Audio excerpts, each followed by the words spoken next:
What is up? Kevin Hale here. It's another round of shots on this Sunday night, August 3rd, 2025. Hope everyone is doing well.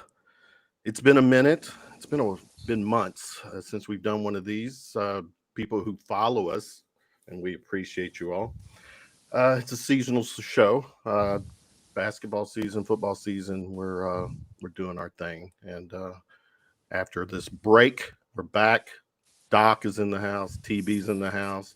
Mr. Lindley is in the house, our residential former Kentucky football player. Doc, start with you. How are you? Been a while. Yeah, I'm doing fine. This is one of those instances, Kevin, where you don't know what you miss until you don't have it. We've been off for what, 5, 6 weeks now. And even though it is technically the off season, there seems like there's plenty of things to talk about. So I can't wait to kind of dive in and get back into it. TB, as Cinderella said, don't know what you got till it's gone. Thank you for having me back, sir. It's good to be back. I'm glad we worked out our holdout and That's right. That's right. I'm trying to get some extra perks, but no, it's great here in Iowa dealing with the corn sweats, but it's been a good summer so far.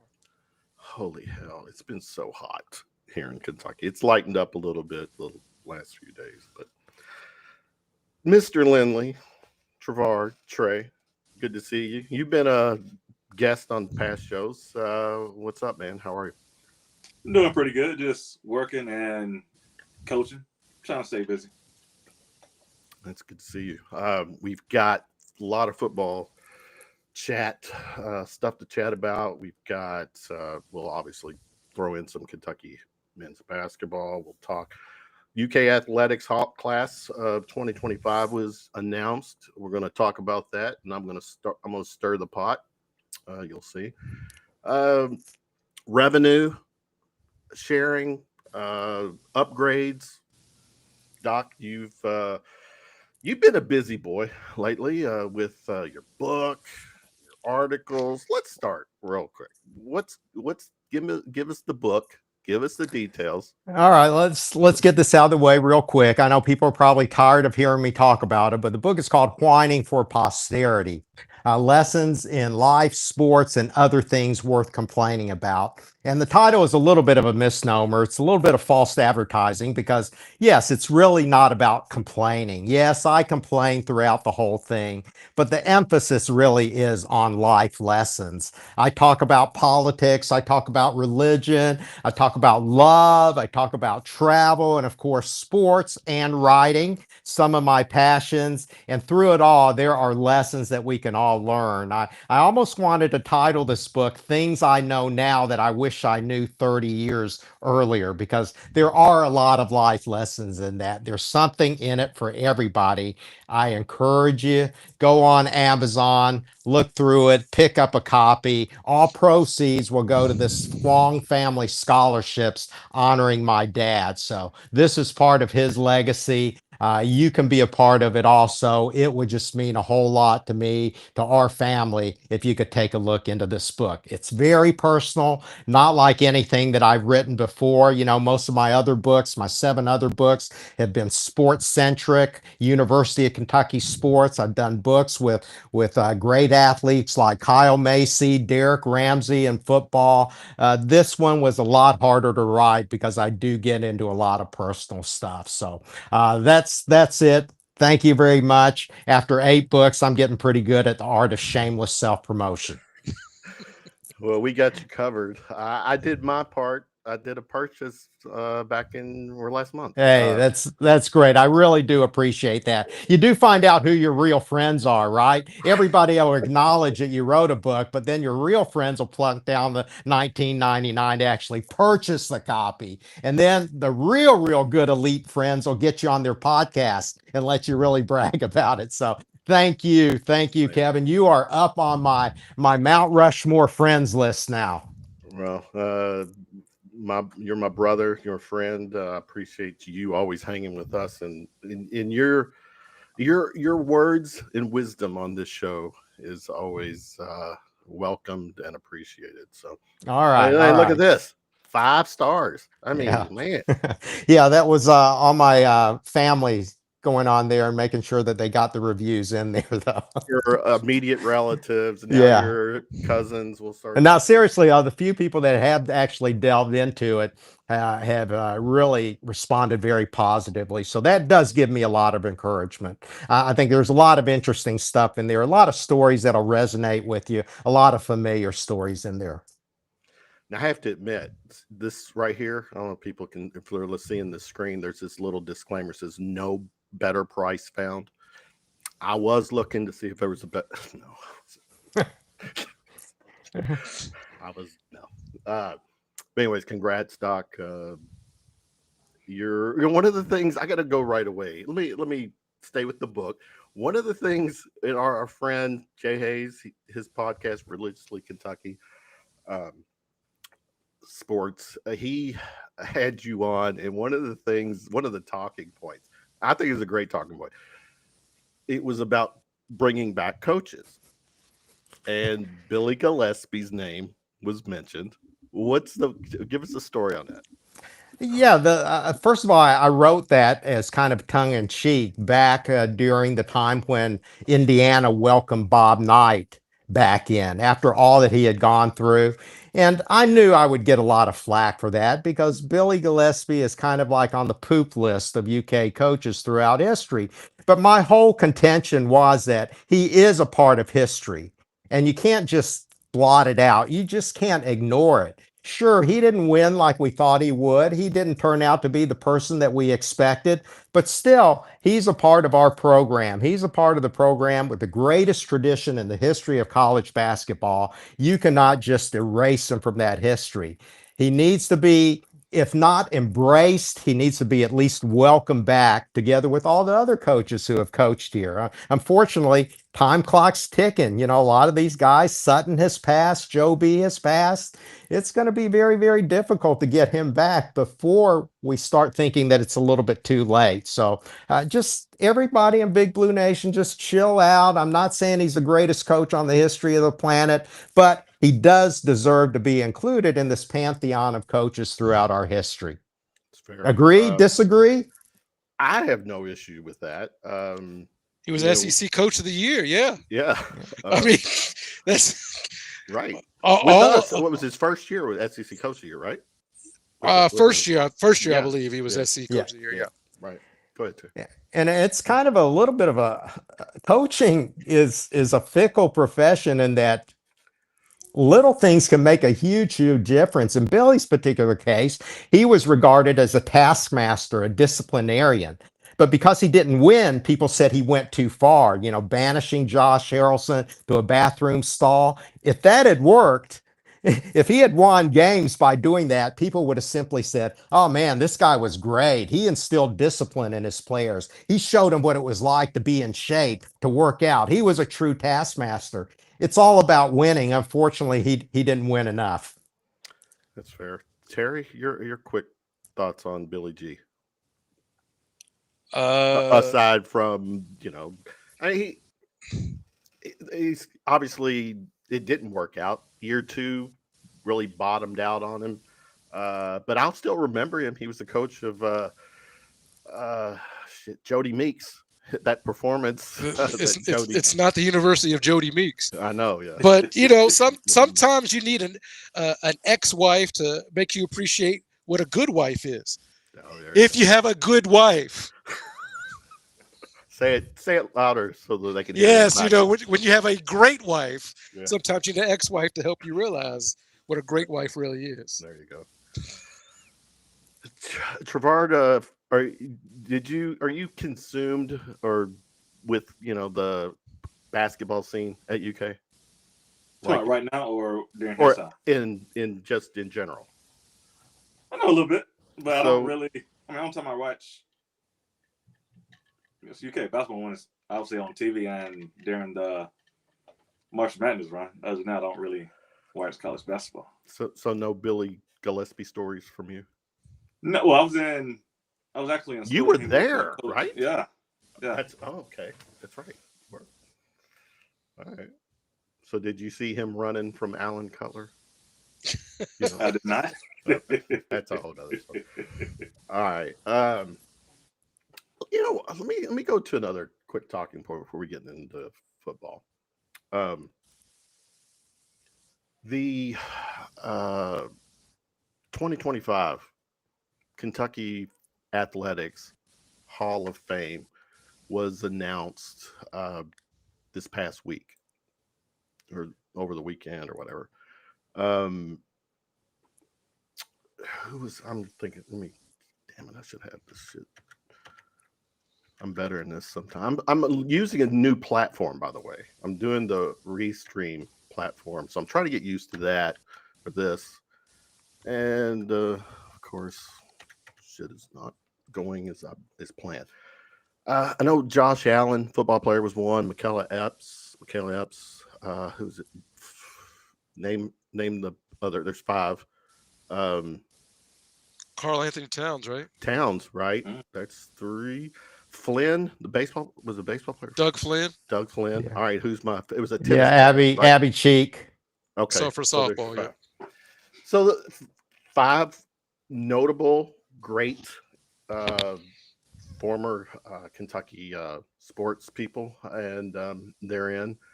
But tonight's, joining us tonight, Mr. Lindley. As I'm doing my homework, I'm thinking, okay, one thing I'm going to give him a shout out is when he got into the Kentucky Athletics Hall of Fame. And I'm going down and looking at the dates, and I'm like, he's not in there. This guy was a former All-American, a 2-time All-SEC player, NFL player, and he's not in the Kentucky Sports Hall of Fame. Yeah, I'm starting some stuff. Doc, are you part of who picks this Hall of Fame? Well, I'm guessing that's what former. That's what I was hoping that you all had the answer to. I was hoping Trevard could shed a little bit light on that, because when I look at the list that every year, whenever they're released, you look at all the accomplishments of these players, and it seems like that they deserve it, right? They deserve to be in, but so many people deserve to be in that you do wonder what goes into the criteria, who actually picks them, what's the time frame involved. This year, you've got some guy like Doug Flynn who died, 55 years ago. And then you have somebody like Abby Cheek who graduated in 2019. What gives? Is there any degree of timeliness that goes into this? What truly are the criteria and who picks them? Yeah, that would be my crap stirring in terms of all this. Let us know. Well, it's like the College Football Hall of Fame. Like Randy Moss just went in after he went into the Pro Football Hall of Fame. So nothing about the timing of any of this stuff makes sense when it comes to college, because to me, if you graduate, you use your eligibility, your record is what it is, right? Like if you stop playing in 2020, it doesn't look any different in 2021 than it does in 2025. It all stays the same. So if we recognize that we want to honor you, what's the holdup? Exactly. Like here at Iowa, Caitlin Clark stopped playing in 2024. She went in 2025. Like there's no reason at all to do some long drawn out process if this person should be honored. Yeah. I'm just saying. I know Trey, you're either being humble by not talking or you're biting your tongue. Come on, give me your. I mean, honestly, this is not a fanboying or blowing smoke. You are one of my all-time favorite Kentucky players, definitely on the defensive side. In the secondary, fucking badass. And I don't know why you're not, but all right, I'm all about somebody. So let's get your take. I'm not saying some of the players if they got in, I think I at least should have got in or got talked about getting in, but I don't know the criteria of getting in or what they go by. I just pulled it up.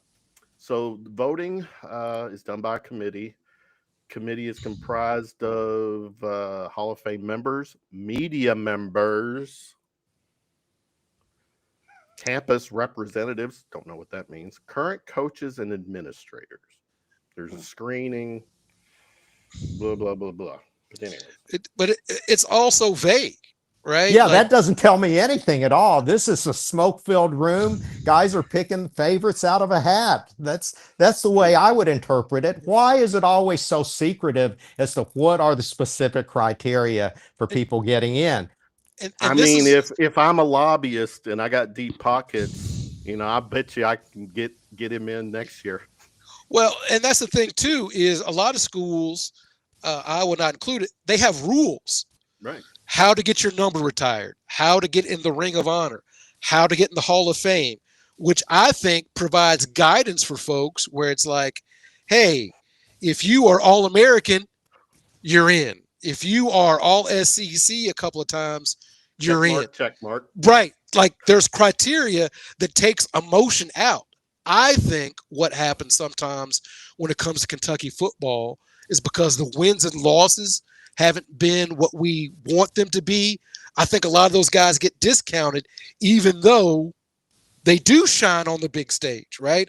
I think sometimes mentally a lot of folks put football on a back burner, and that shouldn't be the case. We've had a lot of great players come through here that should be honored. Yeah, the team win and losses may not be there, but those guys balled out. We should be able to honor them. That's my 2 cents.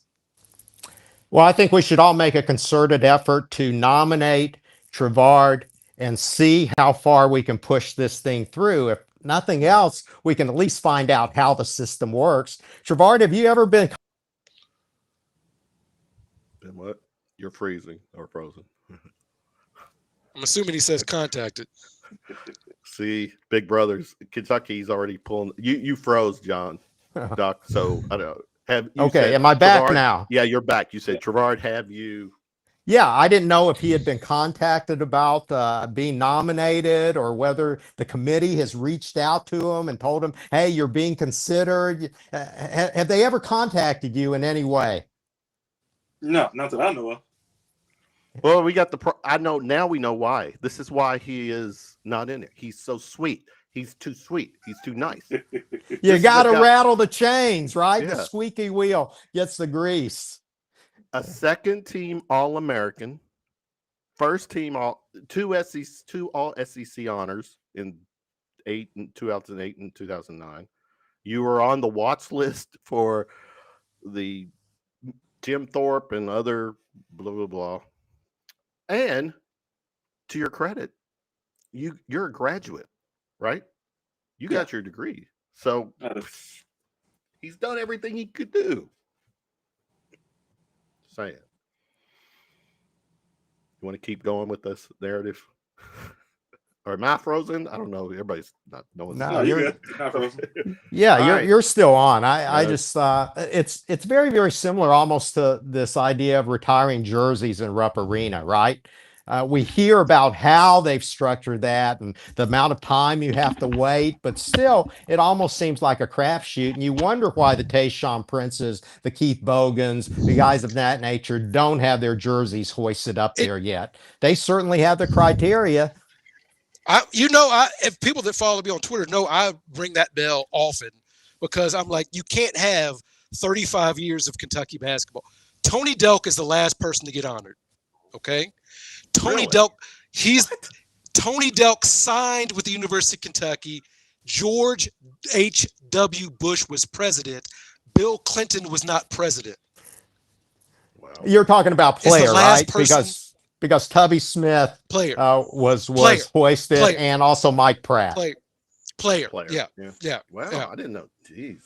It's been forever. So you've got 30 years of basketball, all these championships, all these national players of the year, all these All-Americans, and you can walk into Rupp Arena and not know they played there.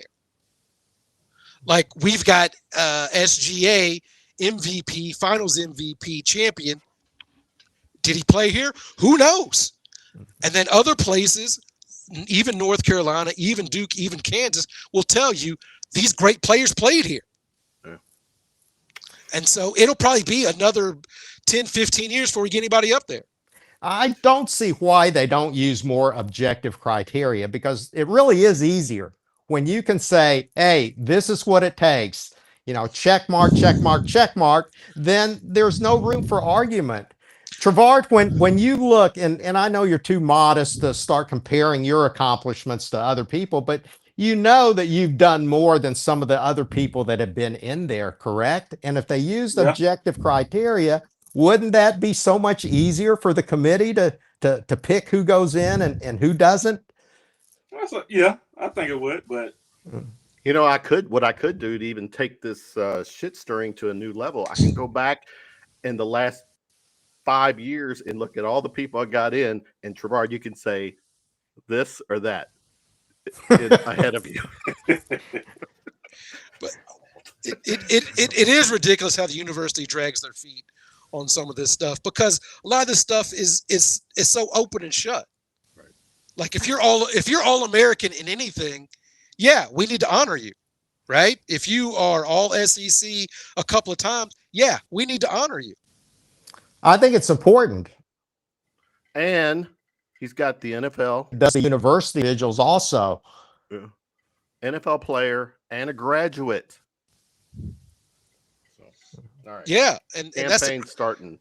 Well, that's the criteria they use, but it's going to look really weird when Anthony Davis goes into the NBA or the Basketball Hall of Fame, and UK has nothing set up for it. Yeah. That's gonna be weird. I never played the game, so I don't really know what I'm talking about. But Trevard, I want to put you on the spot. As a player, does this bother you that you're not in it? You don't have to answer. I don't want, like I said, I don't want to make you uncomfortable at all, but I'm truly curious. As a player, do you think it bothers them when they see others that maybe don't have the credentials that they have get in, and then you yourself haven't even been contacted about getting in? Trevard, it's we not do when you need see the players answer. that get in that you think you're better than, like how did they get in and not me? But you see other players who's like Josh Allen, like, yeah, he should be in. Clearly, again, Yeah. That's the issue. He's so sweet. He can't. But you, I'm not trying to put words in your mouth, but you do want to be in this thing, right? It's important for you. I don't say it's important for me, but I think I should be in. As a fan of Trevard, Mr. Lindley, Yes. It's important for me to see. I'm not discounting other people who've gotten in, but his stats, what he did in his career at UK, is upper level, top tier. And you've got to reward those folks, right? Absolutely. Because like I said, it's going to be weird when 3 of our national players of the year on the basketball side are not in. Yeah. Like that's going to be a weird thing. All right. So maybe the fact that Trevard, if you add Round of Shots podcast to your resume, that will get me in there. Get you in there. No, do not do that. That will Why? prevent you from ever getting in there. Okay. Guilt by association. So, yeah, that's all right. But we appreciate you here, Mr. Lindley. All right, let's go at it. Kentucky football fan day yesterday. Sound like it was pretty successful. Stoops, Barnhart, everyone said the right things. But without maybe raining on yesterday's parade, let's kind of summarize the last season or two, guys. Doc, it's 2023. They finished 7-6, 3-5 in the SEC. It was the season they started out 5-0, and Ray Davis, it was great. Some individuals, great year for him. And then last year, a notable decline. I don't know what that is. It was a decline, a performance decline. It was a collapse with the offensive line, coaching. I didn't think coaching. I thought coaching really sucked. And so they're 4-8 last year.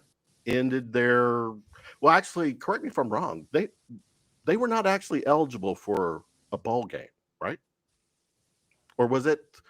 Weren't they? Well, regardless, record would have kept them out of the bowl, but didn't they get hit with some probation that kept them out of a bowl? Am I saying that right? Or No. But you No, got to win 6 games for a bowl.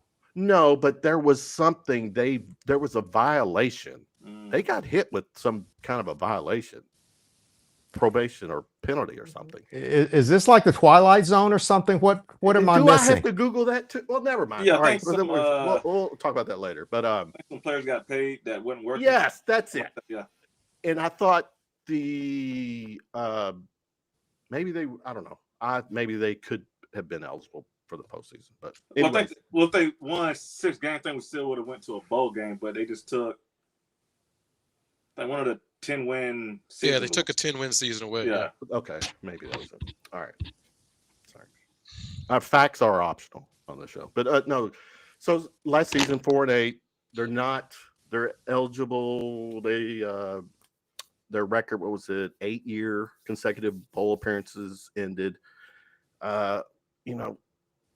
Doc, we've had coaching changes, OC specifically. We've had players, leaving. Really a huge roster overhaul. And the one thing that I chuckle with, and just being a straight shooter, is this year it's a motivated Mark Stoops. Dude makes $9 million a year, one of the highest paid coaches in the SEC in the college football period. And we need a motivated Stoops to get us, back on course. What say you, Doc?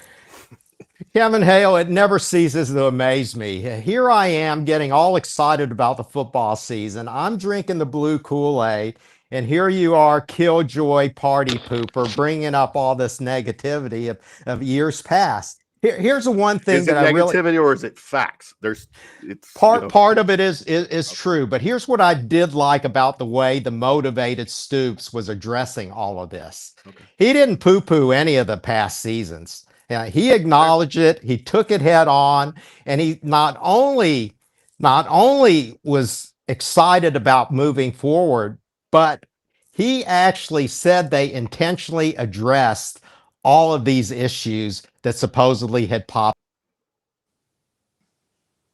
up. The execution issues, the room culture issues. He didn't poo-poo any of that. He said that he addressed each one of those intentionally. They saw what was wrong. They did what they thought needed to be done to correct it, and then they moved on. So overall, I'm actually fairly optimistic. I know it's August. I know hope springs eternal this time of the year, but I really do believe I'm a lot more optimistic than most people about where this season is headed. Which is where? Which I think they have the potential to win 7 games this year. Now, don't laugh me off the stage right now, but you've got that daunting schedule. Yeah, I've seen it, but if you look at all those teams, it's not like that they're going to be without uncertainty and without challenges either. Teams like Tennessee and Auburn, they still have quarterback issues that they have to work out. Who's to say that by the time they appear on Kentucky's schedule that they haven't self-destructed at some time? As Kentucky fans, we have a tendency sometimes to just look internally and look at all the things that could possibly go wrong with our program and fail to take into consideration that other teams have challenges too. Now, granted, you got some big question marks. O-line, that's got to be better than it was last year, right? And then, of course, the quarterback situation. But if you can get out of the gate early, if you can win those first 3 games, then I think you can really ratchet up the momentum. People would jump on the bandwagon, and you could literally have 7 wins there on that schedule. Okay. Trey, let me go to you. What's your take? Am I off base on my summation of the last year or two? What was before we talk about this season, what was your take on last season, the difficulties with the team? I would say from watching the game, I would say discipline. A lot of penalties happened, and they just couldn't oversee the penalties in trying to win games. So that starts from the coaches more than the players. So top to bottom. Top to bottom. So if they can get rid of those and play a lot better than they did last year, then they can win more games. We're gonna be on a tough schedule. And with the tough schedule. And again, one of the things I mentioned is the roster change. You had a lot of guys bolt from the portal, and obviously you replace them with the portal as well. Yeah. You know, what's your take when it comes to how the portal works? You know, would that have been your thing? I mean, would that have been something back in the day if that portal was there? That have been. Well, no, I'm trying to get you in the Hall of Fame. Don't talk about your past. But looking ahead, you know, they've said Stoops is saying the right things. You know, they got, you know, again, what is this? It looks like it's going to be another portal transfer quarterback starter. Is that who we got? Which is fine, but you know, what are you seeing coming with this upcoming season, Trey? Coming season, well, we played as far as the SEC teams play the same teams from last year, just home and away is switched. So you got to win more SEC games, obviously, to get the bowl games and win the non-conference games. Saying is one thing. Can this team do it? Got to do it. Then we got Ole Miss second game, which is going to be tough. So yeah, depends on how we look against Toledo the first game. One game at a time, and we're less than 3 or 4 weeks. Yeah, about a month out, give or take. Terry, go your football thoughts. Look, the past is what it is. I mean, no one's disputing what the record has been. I know close doesn't count, but there were a lot of games last year we were close in that just went the other way. You know, the Georgia game, right? Like that was a time where we could have made a stand and we didn't, but it was a close game. So play those close games and see what happens. Like I get we want to just dwell on the negative, and for whatever reason in life, the negative side has always been deemed the correct side. Like, hey, I'm just being reasonable, but it's always negative, right? It's the reasonable is not always in the middle. It's always, well, I'm negative and I got these negative facts, so I'm the reasonable person. Well, the optimistic person, there's a view for that to say we can get to 7 wins. Obviously, like, you know, we played Toledo. We can beat them. We beat Ole Miss last year. We can beat Louisville. Like, I don't think I'm pulling 7 wins out of thin air. So if Mark says he's motivated, I'm motivated right behind him. What choice do I have as a fan? I'll say my thing on that, the players is one who's on the field, they got to be motivated. Well, yeah, that too. Yeah. More importantly, I tip my hat to your expertise on that. Yes. You know, that's a nice little segue, Trey. Based on last year's performance, and I'm not trying to harp on the past, but you know, you have to acknowledge the past to not make the same mistakes in the future. But is it fair to say that the Stoops or coaches, there was players who checked out? Fair, foul? I mean, mentally just checked out. That I think it was like to me at some point towards the end of the season, you had several players who had one foot in the portal waiting for this season to end. That's my take. But I think with the portal and NIL, I think some players, they're always. Yeah, I say some players just want to play for the money and not so much the performance they do on the field. If that makes sense. Yeah. No. The NIL. That's a whole different topic. But yeah, the notion of everyone's a 1 year. I mean, basically you're signed to a year, and you can, you know, test the waters or, you know, do something different. But Doc, I mean, again, leaning most of the people that I've talked to agree that during the Louisville game that the players quit. Yes. Trevard, would you agree with that statement? And did that type of mentality ever seep into onto the field or into the locker room during the 4 years that you were here, of players actually quitting. I can't imagine it ever did, but No, not during the years I was there. But I guess the players, since they weren't going to a bowl game and that's the last game, are like, yeah, we're not. We'll go ahead and check out and just look for next season or look forward to the portal. Or look forward to the portal. Look forward to another, a different type of payday. I mean, I'm talking out loud here, but if you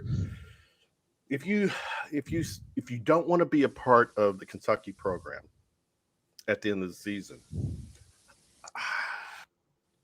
am I going to go all out, risk potential injury, risk anything, knowing that I'm out the door, and through handlers, whatever, there's other schools that's already gotten in the ear of these whoever handles the players, and there's this potential road that their next stop is going to be here or there, and this is probably the payday they're going to get.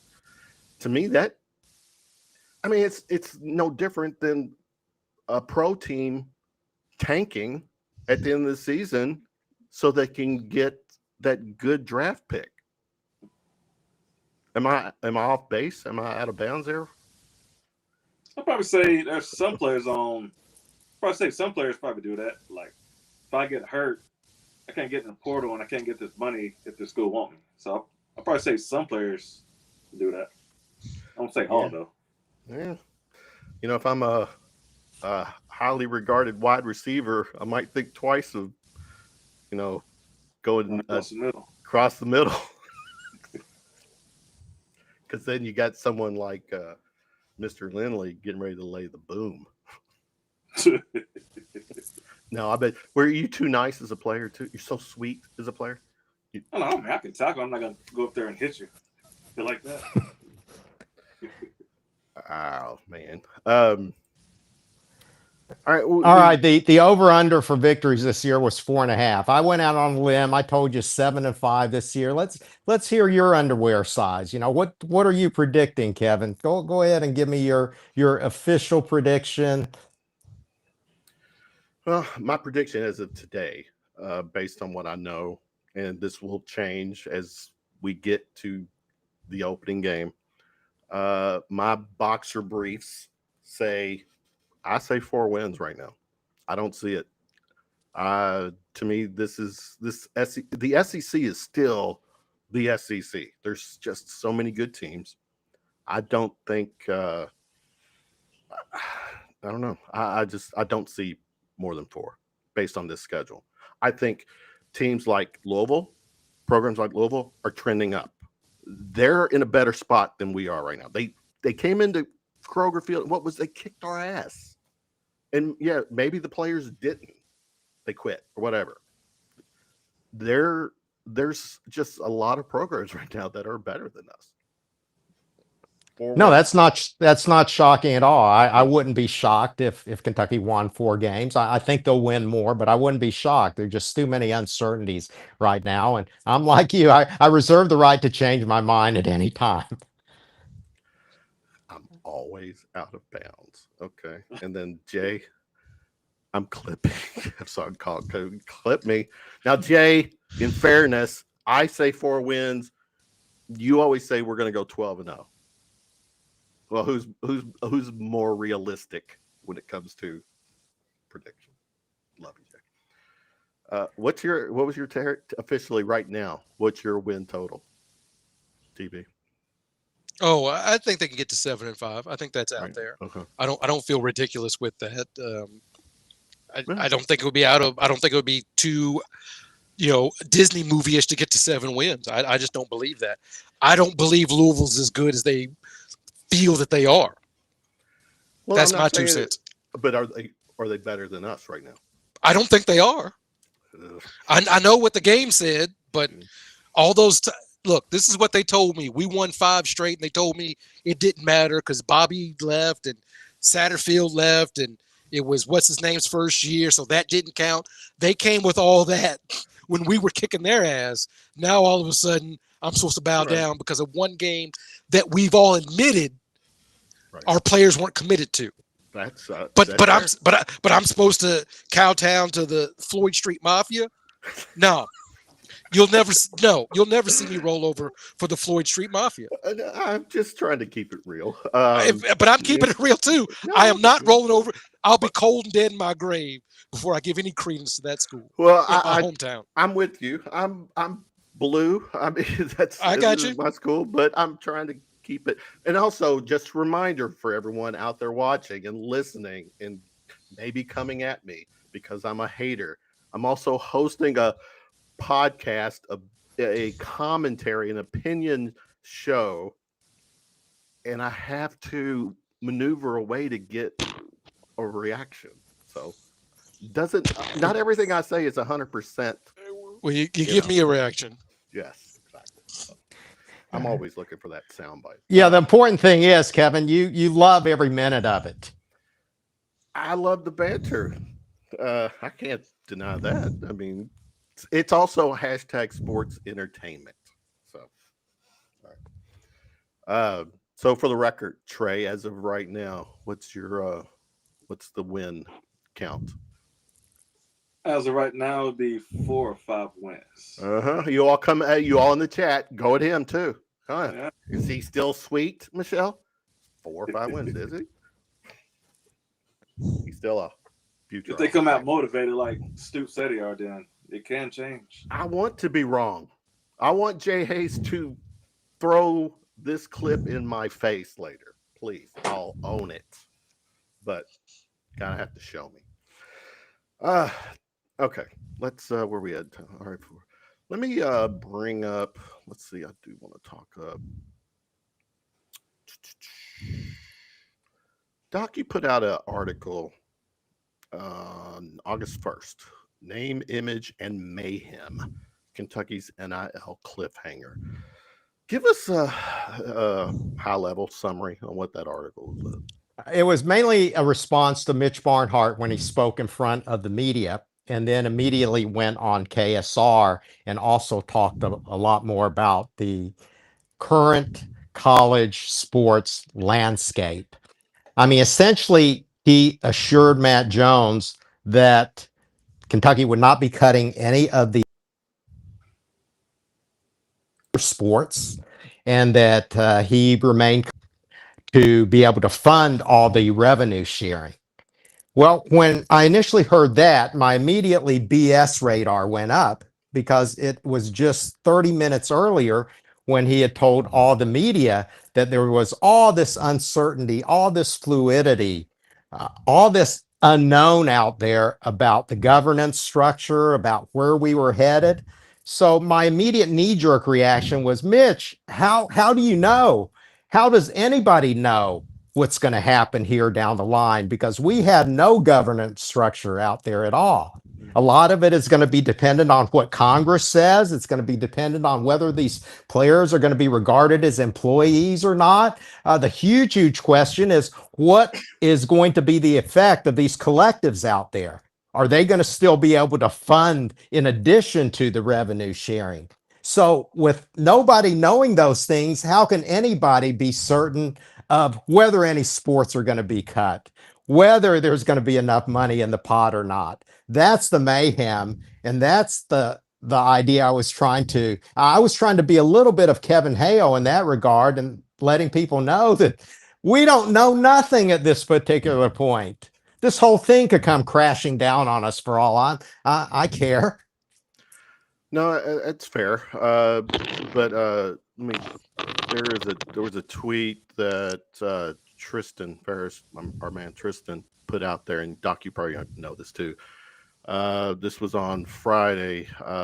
Barnhart announces Kentucky's revenue sharing will be spread among 6 sports.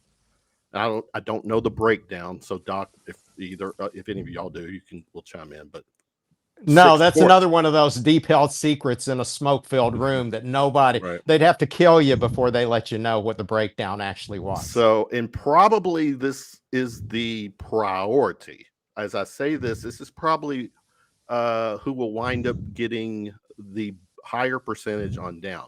You got football, men's basketball, women's basketball, baseball, softball, and volleyball. Those are the 6. No track. Which No rifle. Which is crazy because the track Exactly. the track trophy case and the women's volleyball case, I put that tweet out there because every summer we have to debate whether or not Kentucky's a basketball or a football school. We have this debate, and the volleyball team's like, we're going for number 9 in a row, right? Conference championships. And the women up there too. And the rifle team has won national championships, and the women's track team has got Olympians and national champions. I don't know if you saw Masai Russell and Go Sid Go. Like, they should get something, because over the last decade, those have been the ones filling up the trophy room. Yeah.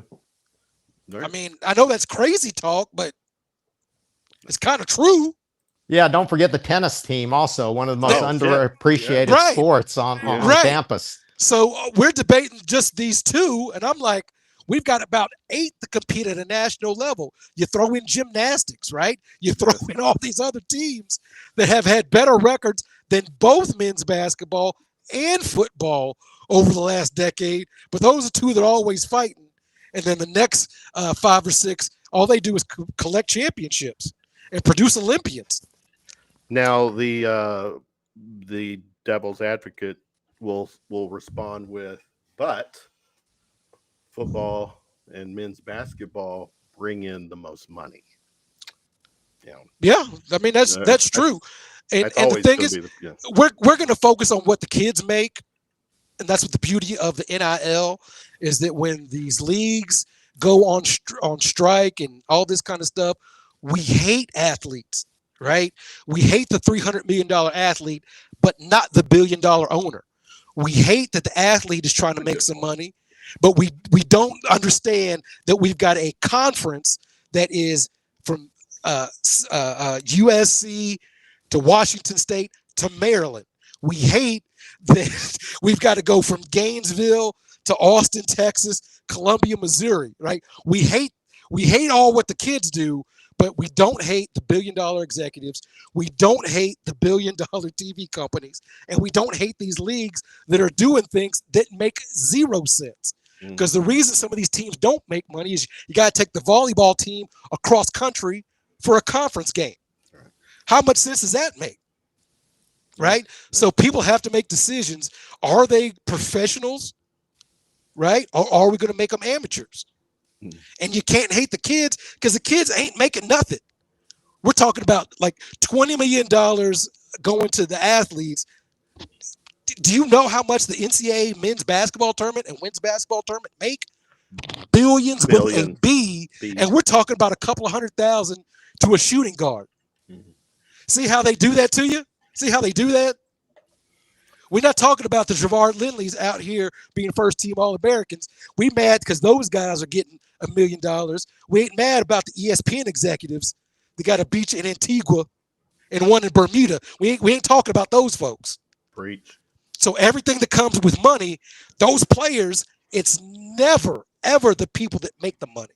Yeah. It's never, ever the billionaires. We get mad at LeBron James for making $50 million. We don't get mad at the Lakers for making $10 billion when they get sold.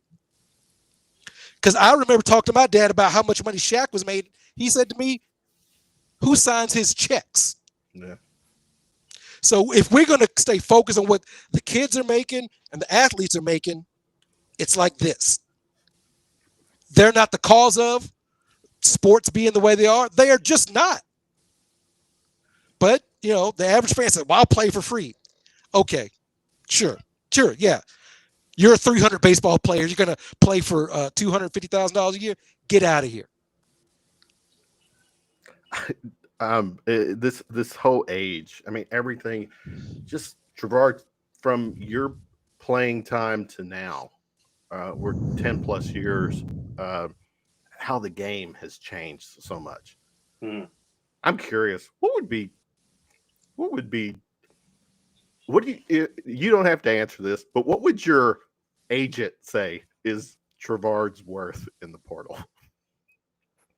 Am I? It depends on the. Come on. It's the top corners what they get paid. Exactly. Yeah. Yes. I don't know what is the going rate for those, Doc? Couple mil, right? Easy. Yeah, your guess is as good as mine, but yeah, in this day and age, you could easily chip off a little bit of that $18 million cap revenue share and distribute it to the players who are really going to be making a difference for your team. Yeah. Well, I mean, the revenues, yeah, but NIL too, because with Kentucky, that's really a big key, Kevin, because yeah. where are the collectives going to stand in all this? That's going to really determine whether this is truly a level playing field or not. If you take something, let's take Kentucky, for example, that's what everybody's interested in. My contention is that if they cut out the collectives, that would actually benefit the University of Kentucky. If everybody had the same amount of revenue, this 20.5, after you take scholarships out, it's $18 million to give out every single year. If that were the standard for all the programs, then I think Kentucky would have an advantage because of their program history and tradition. All things being equal, people would still want to come to Kentucky from a basketball perspective. They would have the advantage from there. But if you end up throwing the collectives out there where these guys can go ahead and donate as much money to the program as they want, there's not a chance in France Kentucky can compete with the schools out in Texas. There's just too much money out there, and money really drives a train nowadays. So are these collectives going to be allowed to do whatever they want, or are there going to be safeguards in place? I think that's going to be a critical question. And depending on how they answer that, that'll determine whether it truly is name, image, and mayhem coming down the line or not. Is this true? Top DBs are going for 400. My man Trey is holding out. It's there's not enough. There's another comma that needs to be added. All right. Where are we at? One thing I heard, this has probably been months, or at least a month away, but we haven't done a show in a while. What's the story? And I have to admit, I've just heard about this, so I haven't dug deep. This notion of North Carolina possibly going to the SEC. I heard what them and possibly do.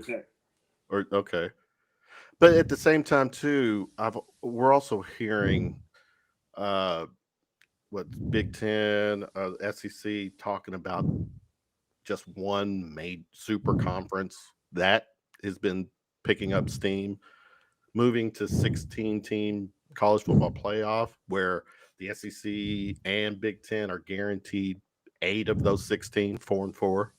Oh. It's crazy time. For the one thing when I totally got away from, I was always a huge NFL, NBA fan, and Terry, you brought up it's the money started getting really out of hand. It was a turnoff, and then I just kind of found myself gravitating to college, just really college sports, basketball, football, because of that. The amateurism, you're playing, but that's changed too. It's starting to get a little crazy, but I mean, this day and age right now, it's money talks. You're potentially going to have SEC, Big Ten get it, put together some package where it's what 20, 30 schools. I don't know how many schools are they? Probably close 30 to 40 schools in one major conference, and that's where all the money will go, or most of it, a lot of it. Yeah. I mean, if this is America and capitalism is what we believe, well, I'm looking around the landscape all my lifetime as I close in on 50. And the only people that speak in Pollyanna-ish terms are college sports fans, because everything I've seen has been about the money. Right. Why is my McDonald's value meal? It used to be $5, now it's $20. Why people try to get the money? Like, how do you make it in America and not understand that money moves things? Yeah, That's what right. kills me. Is like, I used to watch these sports games, and now there's money in it. What? It's like Casablanca. There's gambling in here. Are you serious? Come on, y'all can't be this Pollyannish to think that money hasn't been involved in college athletics until 2 years ago. Not when SMU happened. Look, do you know Spencer Hall that covers college sports will tell you, look at what financial industries are doing well. Those are teams that are doing well. In the early 80s, when oil spiked, SMU had a payroll office. They did. When the cocaine was pure in Miami, what did we get? We got the U.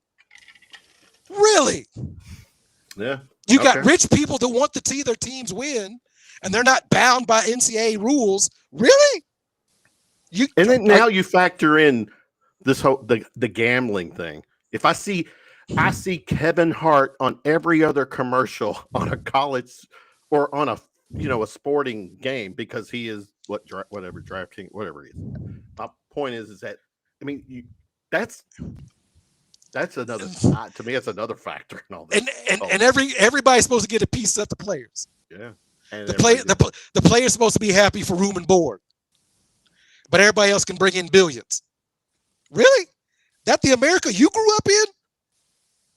Look, that doesn't feel like free market to me. Yeah. At the end of the day, we just want Trey in the Hall of Fame. That's all I want to.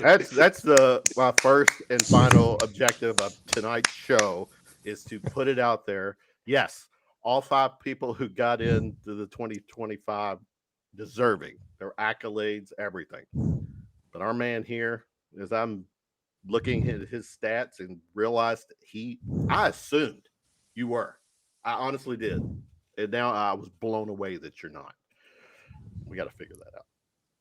Yeah. All right. Maybe one day next year. We'll go for next year. That's right. You get in. Got my blue jacket. I'm ready to go. I got a Kentucky bow tie. I'm ready to wear. I got one of them doll hair blue jackets. Y'all know what I'm talking about. Those jackets they used to have with the doll hairs in the mall. Come on now. And the women would have those sweaters with like a basketball and a hoop, or a football and a field goal thing. You know what I'm talking about, Kevin Hale? I do. Exactly. Bring doll hairs back. Doll hairs. All right, where we at? We're about at the hour. All right, this is a good point. Felt good doing this show again. It's been a couple months. So football season is, if you follow Corey Price, he'll tell you how many days. I think we're at 27 ish or something like that, but definitely less than a month away from the season, first game of the season. All right, let's do this. Final shots. Doc, what you got for me? The media world lost a dear friend in Chuck Perry, who was a photographer, covered a lot of the UK sports scene. Chuck was one of the nicest guys you would ever run into. He was a very, very Christian gentleman. Faith was important to him. He had kind of spearheaded 3 churches. It's going to be a big, big loss. But as I was thinking back, we've lost several members of our media community. Lonnie Demery, Oscar Woodall. These guys. It just really does make you think that life is really short. It is about relationships, and that we just need to make sure that we treasure and cherish the relationships that we do have. And whether it's friends or family, or whether it's people that you associate with on a podcast and media colleagues, thank you guys. It's an honor and a privilege to always be here and just be able to talk sports. So I'm savoring every minute of it. Thank you.